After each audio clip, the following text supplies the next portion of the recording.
Okay, I finally played through Guardians of the Galaxy on my PlayStation 5, and I was completely wrong about it. Everything I thought I knew about this game, all of my assumptions going into it, were so far off, and I couldn't help but want to log onto my computer, write out all of my thoughts, and record them for you guys. I know that this game is nearly a year old, and the trendiness or relevancy has worn off, but I don't care. I don't care because I am now passionate about this game, and I hope that some of you guys who are reluctant to pick it up or play it for yourself change your mind and give it a shot. Before I get into all of my thoughts about this gem, let me set the table by explaining why I was reluctant to play Marvel's Guardians of the Galaxy. My hesitation when it came to playing this game all started with Marvel's Avengers. Guardians of the Galaxy and Marvel's Avengers were both published by Square Enix, and while I recognize that the two games were developed by two different studios, I couldn't shake the thought of playing and supporting another Marvel game published by Square Enix. This is coming from a guy who played Marvel's Avengers for a solid 2 months after its release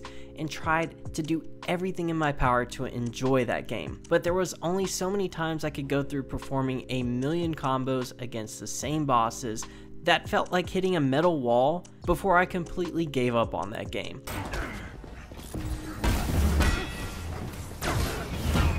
Get back in the fight, soldier. And after giving Marvel's Avengers 2 months of my life and trying not to be negative about it, I swore off playing another Marvel game developed or published by Square Enix. So the release of Guardians of the Galaxy came and went, and I was never really tempted to go and purchase it. Not only was it another Square Enix Marvel game, but it was a game for some characters that I'm honestly not overly passionate about. I do enjoy the Guardians of the Galaxy movies. They certainly did put those characters on my radar, but I'm not the biggest fan of that group of characters. So I certainly wasn't tempted in the least bit to get the game. But that all changed when I got Marvel's Guardians of the Galaxy on PlayStation 4 for Christmas from my wonderful fiance. After a few weeks of guilt for letting a Christmas present sit on my shelf unopened, I decided to pop it into my PlayStation 4 and give it a try. I played through the opening of the game and I was pleasantly surprised that I was having some fun. Were the graphics absolutely stunning? No. Was the gameplay anything revolutionary? No, but it certainly was 3,000 times better than the combat in Marvel's Avengers. While the graphics weren't the most beautiful or detailed thing I have ever seen, there was no doubt that the visuals were really stunning and trippy at the same time. So pair the cool visuals with some fun combat and a killer soundtrack, and I was strapped in and ready for the ride I was about to take. And then the worst happened.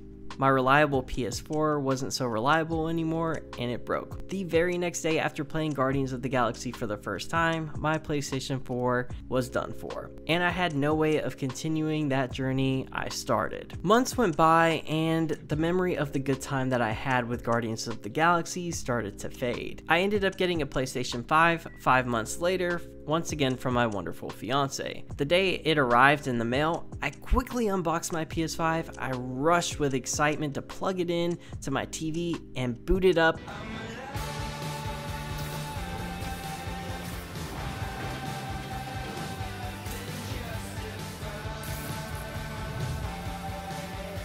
Yep, I played Spider-Man for the 39th time. In my defense, it was my first time playing Spider-Man on a PS5, but yeah, I should really start to broaden my taste of games. In the following weeks, I played through Spider-Man Remastered, Spider-Man Miles Morales, I played Ghost of Tsushima, which honestly might deserve its own video one day, and I played through God of War. And then I had nothing left to play until I looked over to that shelf and dusted off that copy of my PS4 version of Guardians of the Galaxy. I put it into my PS5, upgraded it to the PS5 version, and within minutes I was immersed and back to where I was in December, enjoying this game. This wonderful game. Then I started to think, why did I put off playing this game in the first place? Why do I like it so much? And while there were so many reasons that I found this game enjoyable and a fun time, I found that the main reason I love this game was because it's a testament to what can happen when you put the characters first. I'm going to keep this as spoiler free as possible, but this game absolutely nails the characters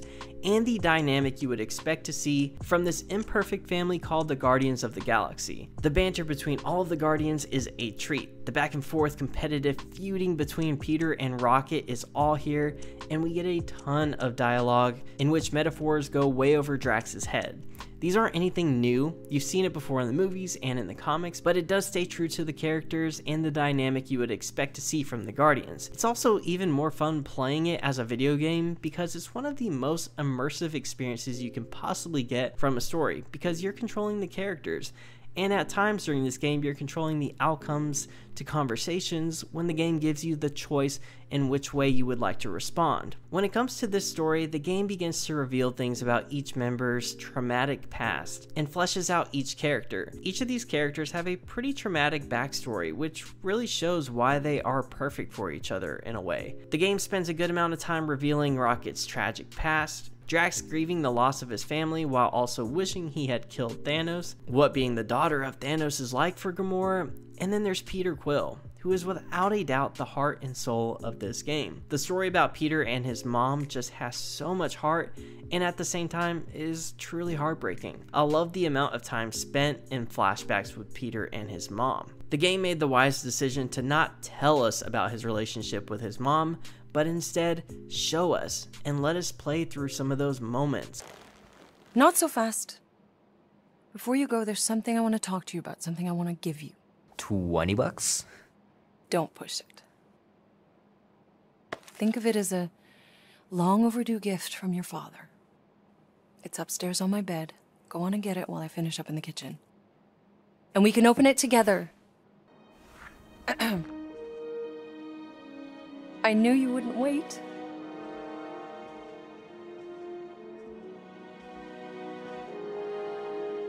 Do you know what a birthright is, Peter?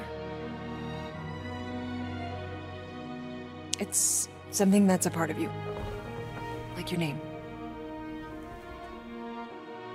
Before your father returned to space. Ugh, Mom. I know it sounds crazy and that you've never believed me, but something has changed. And now more than ever, you need to trust me.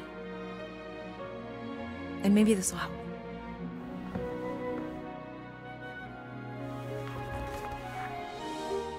The characters are wonderfully done and written so well. It certainly came first, and it is the whole reason I was invested in this game. Like I said before, the graphics, gameplay, and all of that were certainly good, but it isn't what kept me playing. It was the story and the characters, who were an anchor for this game. I'm so thankful that this game put the characters first before anything else. I truly hate that I wasted so much time not experiencing this game, and I hate that I held Marvel's Avengers against this game. This is what Avengers could have been like. It's what every team-up superhero game should be. That is, if you put the characters before anything else. I enjoyed this game so much, it had me laughing, smiling, and regularly using the word flarkin in my everyday vocabulary. I'm happy to say I was wrong about this game. I misjudged it. Please play this game if you ever get the chance or if you ever felt reluctant to play it. It's a wonderful game. I hope you guys enjoyed this video. If you are new here, I pretty much only talk about Marvel's Spider-Man 2 here, but I'm hoping to expand my videos to other Marvel games, depending on if you guys enjoyed this one. Please do subscribe if you want to stay up to date with everything happening in Marvel games. Like the video if you did enjoy it, and until next time, I'll talk to you guys later.